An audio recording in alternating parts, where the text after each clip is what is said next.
Il y a effectivement un accroissement du tourisme en Lorraine, dans le Grand Est d'ailleurs en général, de manière presque équivalente entre l'Alsace, la Lorraine, les Vosges, la Champagne et le territoire ardennais, et on est sur une augmentation de 5 à 6% de la fréquentation touristique, qui correspond d'ailleurs à une augmentation de la fréquentation touristique nationale. Voilà. Qu'est-ce qui fait qu'on vit plus dans le Grand Est maintenant que dans le sud de la France ?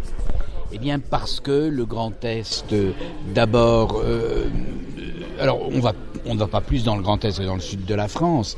Le sud de la France reconnaît encore des vagues de vacanciers extrêmement importantes.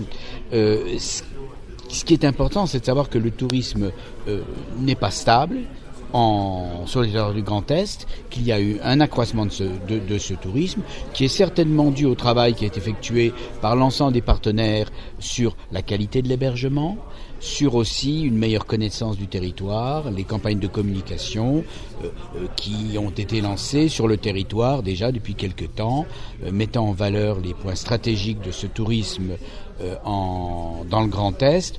Commence à donner des résultats. On vient dans le Grand Est parce que on veut y pratiquer un tourisme de sens. On vient pour une raison bien précise, que ce soit simplement l'univers naturel qui existe sur le territoire du Grand Est, qu'au travers du tourisme de mémoire ou encore du tourisme de bien-être.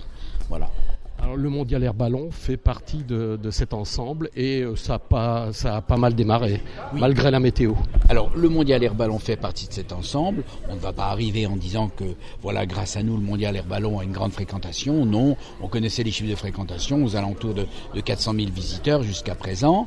Le Mondial Air Ballon, par contre, est devenu un des événements emblématiques de la région Grand Est. Ça, c'est un point qui est extrêmement important. Et puis, c'est vrai que la météo n'a pas été extraordinaire depuis 48 heures, mais enfin il n'a pas plu, il y a eu des vols qui ont été effectués, et puis le reste de la semaine va être extraordinaire. Alors, il y a 2 ans, il y avait eu une journée inaugurale magnifique, avec une météo magnifique, mais un temps un peu plus médiocre les jours suivants. C'est l'inverse, et toute la semaine va être riche de vols et de réjouissements pour l'ensemble des gens qui viendront au Mondial Air Ballon.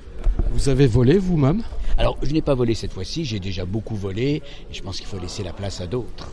Et c'est quelle sensation qu'on peut l'avoir en vol ? Alors, pour moi, la sensation la plus importante, c'est ces vols sont des vols à l'échelle humaine.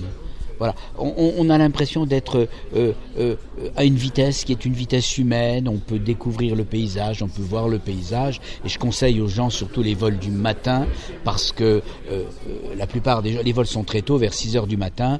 La plupart des gens sont encore à leur domicile, mais les forêts, les champs vivent déjà, et on a la chance de voir des animaux, on a la chance de voir des paysages absolument extraordinaires, un peu brumeux.